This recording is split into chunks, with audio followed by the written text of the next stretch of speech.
अस्सलाम वालेकुम स्टूडेंट। आज की वीडियो रिकॉर्ड करने का बेसिक मेरा पर्पज़ ये है कि इस वीडियो के अंदर मैं आपको जो इम्पोर्टेंट आपकी जो डाउट्स हैं वो मैं आपको एलेबोरेट कर देता हूँ। फर्स्ट ये है कि आपने कोर्स सिलेक्शन के अबाउट मैं आपको बताऊंगा आपने क्या कोर्स सिलेक्शन सही किया, यानी कि एक पॉइंट ये। सेकंड पॉइंट आपको मैं बताऊंगा कि आपने अपनी स्टडी की प्रिपरेशन किस तरह करनी है ताकि आप अच्छे मार्क्स गेट कर सकें और जो आपका जीपीए है वो भी अच्छा आ सके। और फोर्थ थर्ड नंबर पे मैंने आपको ये बताना है कि आपने जो पास पेपर हैं क्या वो रीड आउट करने हैं। अगर आप जस्ट पास पेपर रीड आउट करते हैं और एग्ज़ाम दे के आते हैं, क्या ये आपके लिए इनफ है कि आप अच्छी ग्रेड ले सकते हैं? यानी ये सब चीज़ें मैं आपकी जो डाउट्स हैं वो मैं सब क्लियर करूँगा। तो अब हम चलते हैं अपने टॉपिक्स की तरफ। फर्स्ट ऑफ ऑल मैं आपको जो टॉपिक क्लियर करवाने जा रहा हूँ जो इम्पोर्टेंट है आप लोगों के लिए, फर्स्ट है कि how to start study for getting full CGPA in semester. कि हम किस तरह जो है कि फुल सीजीपीए गेट कर सकते हैं स्टडी करके। आपने ये तीन चीज़ें काम करने हैं अपने जो अच्छी ग्रेड के लिए। फर्स्ट नंबर पे आपने लेक्चर लेने हैं। आप अगर जाबीन्स नहीं है आपके पास, अगर टाइम है तो आपको मैं ये जो कि गाइड करता हूँ, आप सबसे ज़्यादा प्रेफरेंस जो है फर्स्ट प्रायोरिटी आप दें एलएमएस लेक्चर। अगर आप एलएमएस के लेक्चर ले लेते हैं तो आप इजीली 4/4 से जीपी गेट कर सकते हैं।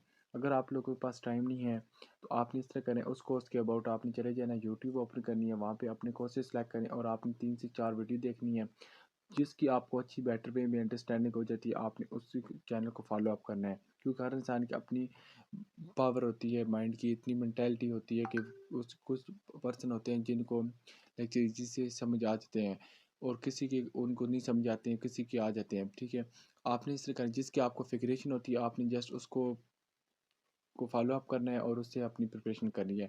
जब आप लेक्चर ले लेंगे उसके बाद आपने इस तरह करना है, हैंड आउट्स रीड आउट करने हैं। अगर आपको हाईलाइटेड हैंड आउट्स मिल जाते हैं आपने वो वाले रीड आउट करने हैं हाईलाइटेड। वहाँ पे सब मेंशन होता है कि कौन कौन से आपने जो टॉपिक्स हैं इंपॉर्टेंट हैं, कौन सी लाइन इंपॉर्टेंट है एमसीक्यूज़ के लिहाज से, शॉर्ट क्वेश्चन के लिहाज से या लॉन्ग क्वेश्चन के लिहाज से। जब ये दो आप काम कर लेंगे फिर आप जब एग्ज़ाम देने जाना है उससे पहले आपने फिर क्या करना है कि आपके पास जो क्विज़ की जो फाइल्स आपको आती हैं, अगर मिड है तो मिड की आपको आ जाएंगी या फाइनल है तो फाइनल की। आपके पास जो क्विज़ की फ़ाइल आती है आपने एक दफ़ा वो रीड आउट करनी है और फिर आपने पास पेपर रीड आउट करनी है एग्ज़ाम से कुछ टाइम पहले। और पास पेपर आपने एंड पे क्यों करना है ये चीज़ मैं आपको बताता हूँ। क्योंकि मोस्टली मैंने देखा है कि जो पास पेपर होते हैं उनके जो क्वेश्चन होते हैं जो आंसर होते हैं, ठीक है, क्वेश्चन के जो आंसर होते हैं वो गलत होते हैं। अगर आप जो है इस तरह का जो लेक्चर नहीं लेते, हैंड आउट्स रीड आउट नहीं करते, आप जस्ट लास्ट टाइम पे पास पेपर रीड आउट करके आ जाते हैं तो फिर आपका जो आपकी प्रिपरेशन अच्छी हुई होती है लेकिन आपका क्या होता है कि हर चीज़ गलत होती है, उनके आंसर भी कुछ के गलत होते हैं। उसके बाद आपको कंसेप्ट क्लियर नहीं होता, फिर आपका जो है एफ़ ग्रेड आ जाता है। लेकिन आप अपनी तरफ से जो हार्ड वर्क करते हैं, अपनी प्रिपरेशन अच्छी करते हैं, लेकिन ये लो आपका कसूर नहीं है। ये किस्म का है जो कि आपको पास पेपर फाइल प्रोवाइड करते हैं जिनके आंसर गलत होते हैं। तो फिर ये सबसे बड़ी मिस्टेक आपकी होती है कि आपने लेक्चर नहीं लिए हुए, आपने कंसेप्ट नहीं किए, इसलिए फिर आपको वो चीज़ें पता नहीं चलती है कि इसका आंसर सही है या गलत। आपने जस्ट रट्टा लगाते हो, पेपर दे के आ जाते हैं, आप कहते हैं कि हमारा 100% पेपर फुल हो गया। जब रिजल्ट शो होता है तो फिर आप रोते हैं, कहते हैं कि हमारे ग्रेड अच्छी नहीं है। ये चीज़ आपको एक क्लियर हो गई है। और ये चीज़ मैंने आपको बता दी, टेक लेक्चर ऑन एलएमएस या YouTube, it's up to you. ठीक है, अगर आपके पास टाइम है एलएमएस को फॉलो अप करें, अदरवाइज़ आप यूट्यूब में कोई अच्छे आपको लेक्चर जिसके लगते हैं आप उसको फॉलो अप करें। उसके बाद मैंने आपको बताया कि आपने highlighted hand out read out करने, ये मस्ट करने। अगर आप सब लेक्चर ले लेते हैं हैंड आउट रीड आउट नहीं करते तो आप उसमें समझिए कि आप अच्छी ग्रेड नहीं ले सकते।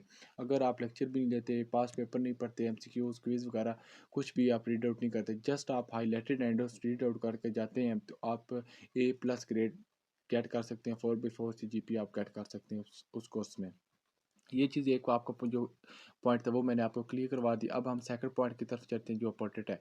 सेकंड में हमारे पास है course section is essential part two lift up the CGPA. Yes, किस तरह वो मैं आपको एक्सप्लेन करता हूँ।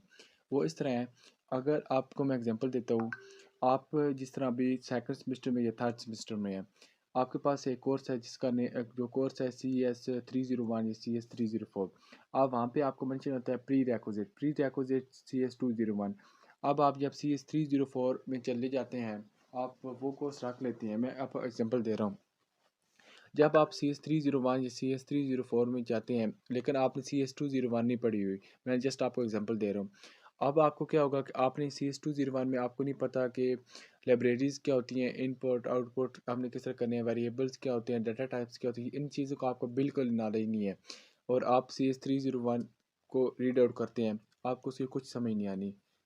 फिर आपका क्या होगा, एट एट दी एंड आपने रटल लगाना है और आपके एफ ग्रेड आ जाने, आपके कंसेप्ट ही उसके अबाउट क्लियर नहीं है।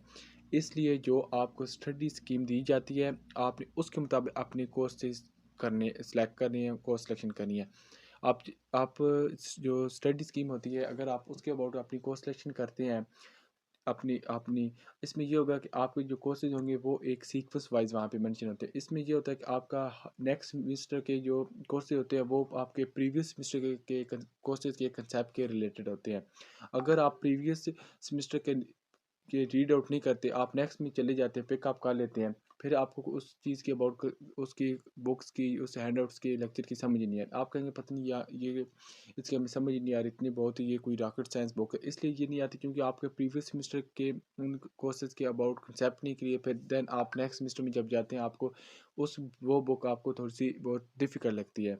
एक चीज़ ये आपको समझ आ गई, और आपने जब कोर्स सिलेक्शन करनी है अपनी स्टडी स्कीम को मस्ट फॉलो अप करना है।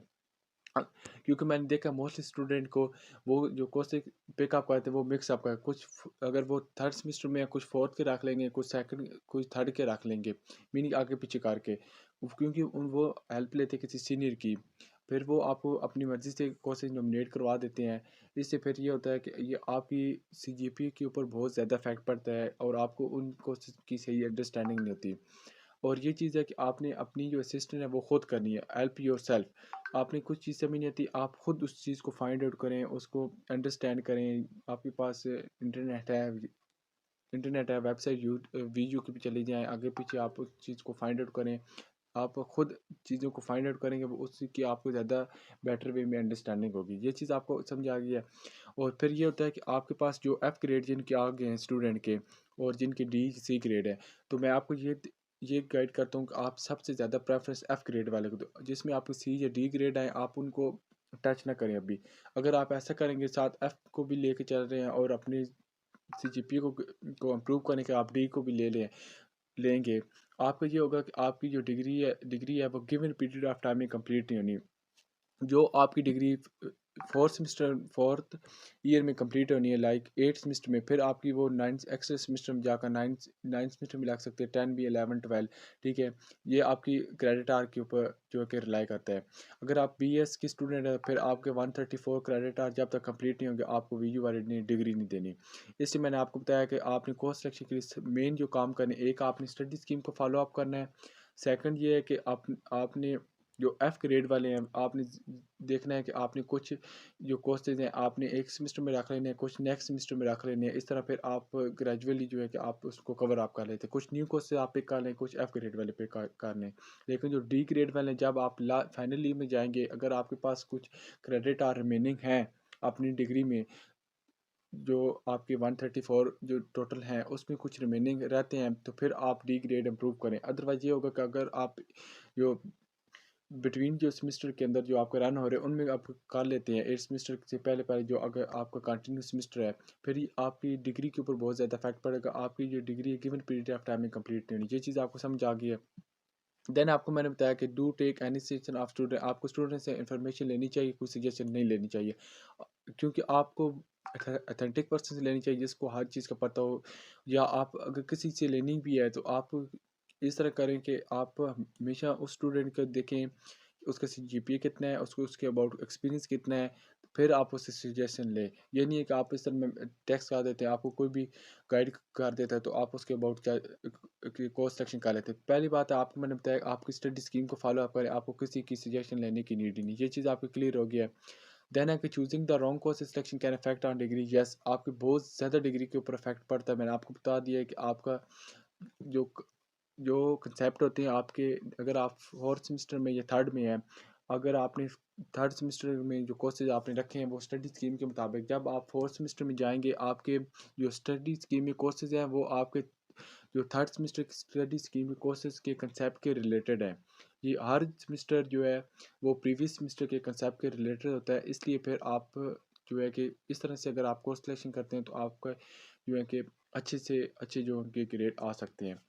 देन आपके पास थर्ड पे है वो we can get best score just reading the past paper. नहीं, वो इस तरह नहीं है। मैंने आपको पहले बताया है कि अगर आप पास पेपर रीड आउट करते हैं, मोस्टली जो है कि जिस तरह सीएस के कुछ कोर्सेज हैं या मैथ के, इनका जो पेपर है वो मोस्टली जो है कि पास पेपर से रिपीट हो जाता है। जिस तरह आपके पास इकनॉमिक्स के हैं, उसके बाद एमजीटी के हैं, इस्लामिक स्टडी के हैं, देन अदर जो कोर्स हैं सोशियोलॉजी के हैं, साइकोलॉजी के हैं, इकनॉमिक्स के हैं, और अदर जो कोर्सेज हैं आपके एमजीटी के हैं। ये इस तरह के कोर्सेज हैं जिनका जो एग्ज़ाम है पास पेपर से बिल्कुल नहीं आता। आप जो पास पेपर रीड करते हैं रियली एक दो एमसीक्यूज़ आ जाए, अदरवाइज़ जो आपका इनका सारा जो पेपर होता है वो कंसेप्चुअल होता है। जब तक आप हैंड आउट्स रीड आउट नहीं करते या लेक्चर नहीं लेते, उसके आप कंसेप्ट नहीं करते, उस वक्त तक आप जो है कि एग्ज़ाम अच्छा नहीं दे सकते। ये जो कोर्सेज होते हैं जिस तरह मैंने आपको बताया था पहले भी काफ़ी टाइम के, आपके जिस तरह इकनॉमिक्स हो गया, एमजीटी होगा या सोशियोलॉजी 101 होगा, ये इस तरह के इंस्ट्रक्टर हैं, ये बहुत स्ट्रिक्ट हैं। इसलिए कि आपको मिड टर्म में फुल मार्क्स दे देते हैं, लेकिन जब आप फाइनल में जाते हैं तो आपको कि इनकी जो मार्किंग एक तो स्ट्रिक्ट होती है और ये इंस्ट्रक्टर ख़ुद भी बहुत स्ट्रिक्ट हैं। इसलिए ये बहुत सारे स्टूडेंट को एफ़ दे देते हैं, या जो ग्रेड देते हैं वो बहुत ही लो लो लेवल पे दे देते हैं, सी या डी ग्रेड देते हैं। इनमें मोस्टली जो है आपके सी या डी ग्रेड आते हैं। इसलिए फिर आपने इनको पास पेपर से बिल्कुल भी टच नहीं करना। जस्ट आपके जो सीएस के कोर्सेज हैं या मैथ के कोर्सेज हो गए या इंग्लिश वगैरह के, इनके कुछ जो होते हैं आप पास पेपर रीड आउट कर लेते हैं, एमसीक्यूज जस्ट वो आ सकते हैं एग्जाम में। लेकिन पास पेपर आपने एग्जाम से कुछ टाइम पहले आपने करनी है, जब आपको उस हैंडआउट्स के सारे कंसेप्ट क्लियर होंगे, जब आप पास पेपर पढ़ेंगे, अगर कोई उस आंसर गलत होगा एमसीक्यूज का, आपको पता चल जाएगा ये आंसर गलत है, फिर आप उसको वेरीफाई के लिए आप गूगल पर कर सकते हैं, चैट जीपीटी यूज़ कर सकते हैं, एंड अदर सोर्स भी यूज़ कर सकते हैं। फिर इससे ये होगा कि आप जब एग्ज़ाम दे के आएँगे तो आपका अच्छा हो जाएगा, क्योंकि अगर आप जस्ट पास पेपर पढ़ेंगे, आपको कंसेप्ट नहीं होगा। अगर पास पेपर में एमसीक्यूज़ गलत है, आप जाएँगे एग्ज़ाम दे के आएँगे, आपके माइंड के अंदर होगा मेरा एग्ज़ाम बहुत अच्छा हो गया, एमसीक्यूज़ सारे पास में से आए हैं। तो ये, लेकिन ये अगर वो गलत होगा एमसीक्यू, तो आपके जब एफ ग्रेड आएगा, सी ग्रेड, डी आएगा, तो आप कहेंगे मैंने तो एग्ज़ाम अच्छे दिए था और मेरे जो है मार्क्स बहुत कम आए हैं, ग्रेड बहुत डाउन है। ये सबसे बड़ी रीज़न किस क्या होती है पास पेपर की, आपके कंसेप्ट नहीं क्लियर होते, आप पास पेपर पढ़ते हैं, वो पास पेपर एमसीक्यूज़ गलत होने की वजह ये सारा जो ग्रेड है आपके जो है कि डाउन चले जाता है। फिर आपको इसको लिफ्ट अप करने के लिए बहुत ज़्यादा हार्ड वर्क करनी पड़ती है। फोर्थ नंबर पे है कि mid final criteria is important for lift up the grade and CGP. Yes, आपकी जो मिड टर्म की वेटेज है वो आपकी 40% है एंड फाइनल टर्म की आपकी 60% है। अगर आप मिड टर्म में फुल मार्क्स लेते हैं, आपके 40 मार्क्स है, अगर आप 40/40 ले लेते हैं, 35 लेते हैं, 30 प्लस ले लेते हैं, या आप पासिंग मार्क्स ले लेते हैं कि 40 के जो पासिंग मार्क्स आपके 40% बनते हैं, वो आपके 9 मार्क्स बनते हैं, 8-9 मार्क्स।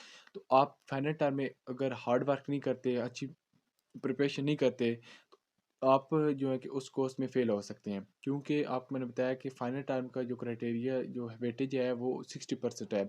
इसलिए अगर आप मिड टर्म में अच्छी प्रिपरेशन नहीं करते, लेकिन अगर आप फाइनल टर्म में जाकर ज़्यादा हार्ड वर्क करते हैं, तो आप ए प्लस ग्रेड भी टच कर सकते हैं।